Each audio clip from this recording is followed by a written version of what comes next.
Hello friends, स्वागत है आपके अपने यूट्यूब चैनल यस के सचिन क्लासेस में। यस के सचिन क्लासेस को सब्सक्राइब, लाइक और शेयर करना मत भूलिए यदि आपको ये वीडियो पसंद आए तो।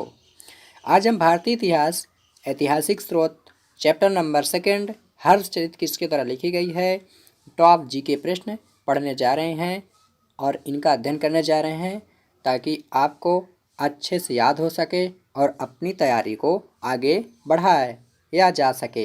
तो चलिए आज का सेशन स्टार्ट करते हैं। आज का हमारा पहला प्रश्न है, बीते हुए युगों की घटनाओं के संबंध में जानकारी देने वाले स्रोतों को कहा जाता है।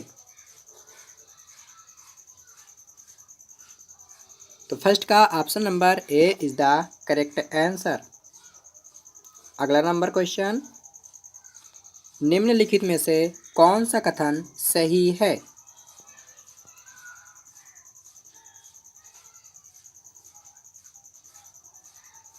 तो दूसरा नंबर का option number A is the right answer. साहित्यिक स्रोत की तुलना में पुरातात्विक स्रोत अधिक प्रमाणित होते हैं। अगला नंबर क्वेश्चन, किस वेद में प्राचीन वैदिक युग की संस्कृति के बारे में सूचना दी गई है। ऑप्शन नंबर ए ऋग्वेद में। ऋग्वेद में प्राचीन वैदिक युग की संस्कृति के बारे में सूचना दी गई है। अगला नंबर क्वेश्चन,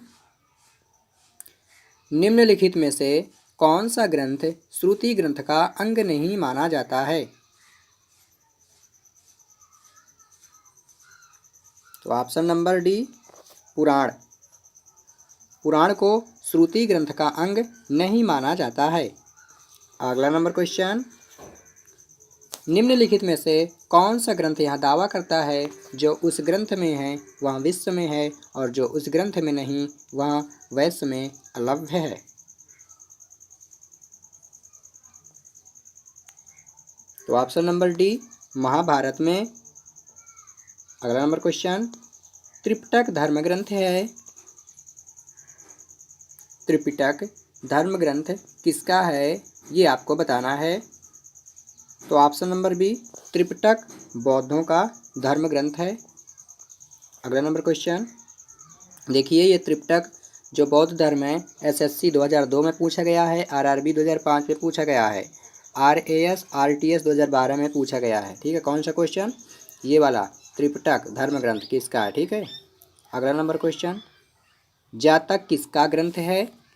आरआरबी 2003 में पूछा गया है प्रश्न ये, जातक किसका ग्रंथ है। तो जातक बौद्धों का जन्म ग्रंथ है। अगला नंबर, मिलिंद पंडव मिलिंद के प्रश्न राजा मिलिंद और किस बौद्ध भिक्षु के मध्य संवाद के रूप में है। यूपीएससी 1997 में पूछा गया प्रश्न है, एनईटी जेआरएफ और 2006 में पूछा गया प्रश्न है ये। तो 8 का ऑप्शन नंबर ए नागसेन। अगला नंबर क्वेश्चन, निम्नलिखित में से किसकी तुलना मैकियावेली के प्रिंस से की जा सकती है। तो ऑप्शन नंबर बी कौटिल्य के अर्थशास्त्र से। अगला नंबर क्वेश्चन, कौटिल्य के अर्थशास्त्र में किस पहलू पर प्रकाश डाला गया है। राइट आंसर चुनना है आपको। 10 का option number B is the correct answer. राजनीतिक नीतियाँ पर प्रकाश डाला गया है। कौटिल्य चाणक्य को कहा जा गया है। अगला नंबर क्वेश्चन, कल्हड़ की पुस्तक का नाम क्या है ये आपको बताना है। बीपीएससी 2011 में पूछा गया प्रश्न है। तो कल्हड़ की पुस्तक का नाम क्या है। Rajatarangini. Option number D is the correct answer. अगला नंबर क्वेश्चन, अष्टाध्यायी किसके द्वारा लिखी गई है। अष्टाध्यायी किसके द्वारा लिखी गई है। तो option number B Ashtadhyayi Panini के द्वारा लिखी गई है। यूपीएससी 2011 में पूछा गया प्रश्न, महाभाष्य के रचनाकार का है। महाभाष्य के रचनाकार का क्या नाम है। तो ऑप्शन नंबर बी महाभाष्य के रचनाकार का नाम पतंजलि है। Option number B is the correct answer. अगला नंबर क्वेश्चन, कालिदास द्वारा रचित मालविकांगन मित्र नाटक का नायक था। तो 14 नंबर का ऑप्शन नंबर सी अग्निमित्र।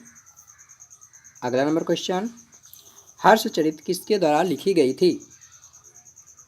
एसएससी 2002 में पूछा गया, बीपीएससी 2005 में पूछा गया प्रश्न है, हर्षचरित किसके द्वारा लिखी गई थी? तो option number B Harshacharita Banabhatta के द्वारा लिखी गई थी। अगला नंबर क्वेश्चन, विक्रमांकचरित के रचनाकार का नाम क्या है? विक्रमांकचरित के रचनाकार का नाम आपको बताना है, क्या होता है? तो 16 का ऑप्शन नंबर बी विक्रमांकचरित के रचनाकार का नाम बिल्हड़ है। अगला नंबर क्वेश्चन, चंदबरदाई द्वारा रचित ग्रंथ का नाम है? चंदबरदाई द्वारा रचित ग्रंथ का नाम है? तो 17 का ऑप्शन नंबर ए पृथ्वीराज रासो। अगला नंबर प्रश्न, निम्न में से कौन सिकंदर के साथ भारत आने वाला इतिहासकार नहीं था?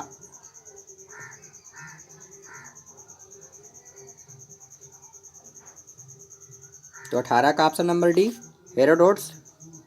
जो भारत सिकंदर के साथ नहीं आया था उसका नाम है Herodotus. Option number D is the correct answer. अगला नंबर क्वेश्चन, निम्नलिखित में से किस विदेशी यात्री ने भारत का दौरा सबसे पहले किया था? वो मेगास्थनीज था। Option number A is the right answer, जो सबसे पहले भारत का दौरा किया था। अगला नंबर क्वेश्चन, मेगास्थनीज की पुस्तक का नाम क्या है? बीपीएससी 2005 से पूछा गया प्रश्न है। बीपीएससी 2005 से पूछा गया प्रश्न, मेगास्थनीज की पुस्तक का नाम क्या है? Indica. Option number D is the correct answer. Megasthenes द्वारा लिखी गई पुस्तक का नाम इंडिका है। अगला नंबर क्वेश्चन, जियोग्राफिया की रचना किसने की? जियोग्राफिया की रचना किसने की?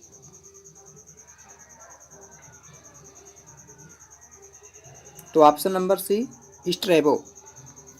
अगला नंबर क्वेश्चन, प्लिनी की पुस्तक का नाम क्या है? प्लिनी की पुस्तक का नाम बताना है। तो natural history. Option number B is the correct answer.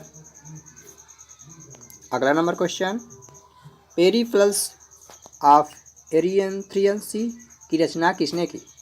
Periplus of Erythraean Sea की रचना किसने की? 23 का ऑप्शन नंबर डी, जल्दी बताइए, पेरिप्लस ऑफ एरिथ्रियन सी की रचना किसने की है?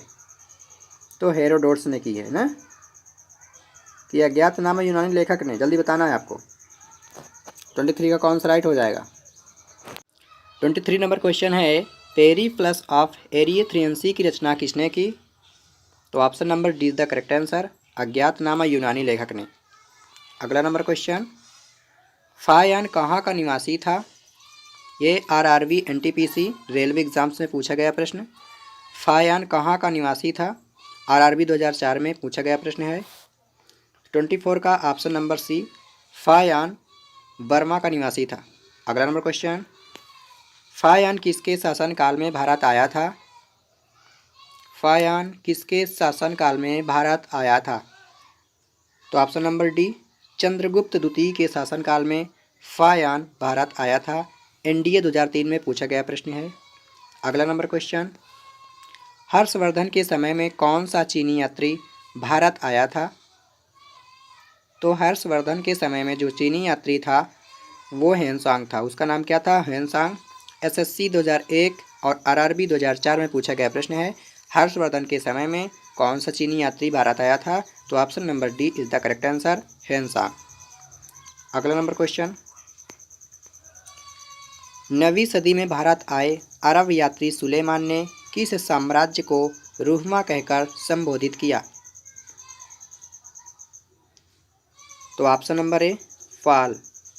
अगला नंबर क्वेश्चन, अल-बिरनी किसके शासनकाल में इतिहासकार था? अल-बिरनी किसके शासनकाल में, यहाँ पर मिसप्रिंट हो गया है, इसको सही कर लेना। अल-बिरनी किसके शासनकाल में भारत आया था, ये पूछ रहा है यहाँ पर, ठीक है। तो अल-बिरनी किसके शासनकाल में भारत आया था?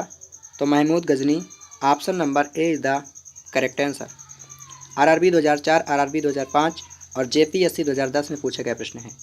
यात्री इब्न बतूता कहाँ से आया था? तो यात्री इब्न बतूता मोरक्को देश से आया था। Option number A is the correct answer. ठीक है, अगला नंबर क्वेश्चन, दक्षिण अफ्रीकी यात्री इब्न बतूता किसके शासनकाल में भारत आया था?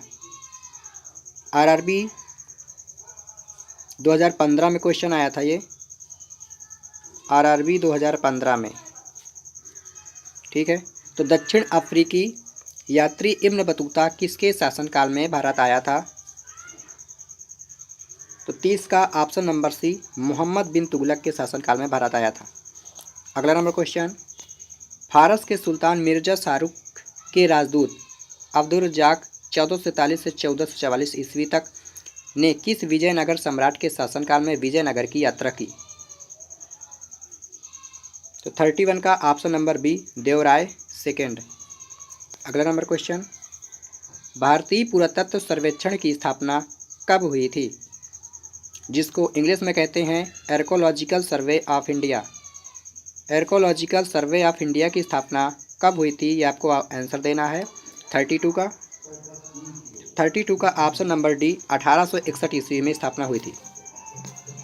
अगला नंबर क्वेश्चन, भारतीय पुरातत्व का जनक the father of India archaeology किसे कहा जाता है? भारतीय पुरातत्व का जनक किसे कहा जाता है? तो अलेक्जेंडर कनिंघम को। Option number A the correct answer. अगला नंबर क्वेश्चन है, निम्नलिखित विद्वानों में हड़प्पा सभ्यता का सर्वप्रथम खोजकर्ता कौन था? तो 34 का option number D is the right answer. निम्नलिखित में से किस विद्वान ने हड़प्पा सभ्यता का सर्वप्रथम खोज करता? तो दयाराम साहनी सन 1921 में इन्होंने खोज किया था। याद रखना, एसएससी 1999 में पूछा गया प्रश्न है।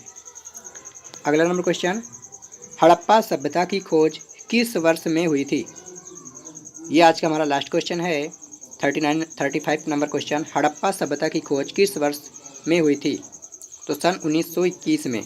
Option number be the right answer, जो एसएससी 2004 में पूछा गया प्रश्न है।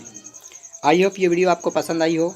इसी तरह एक लेटेस्ट वीडियो पाना है तो चैनल को सब्सक्राइब, लाइक और शेयर करना मत भूलिए, ताकि आपको वीडियो का नोटिफिकेशन प्राप्त हो सके। तो चलिए एक नए सेशन के साथ फिर से अगले वीडियो में मिलते हैं। तब तक के लिए जय हिंद, वंदे मातरम, जय श्री कृष्ण।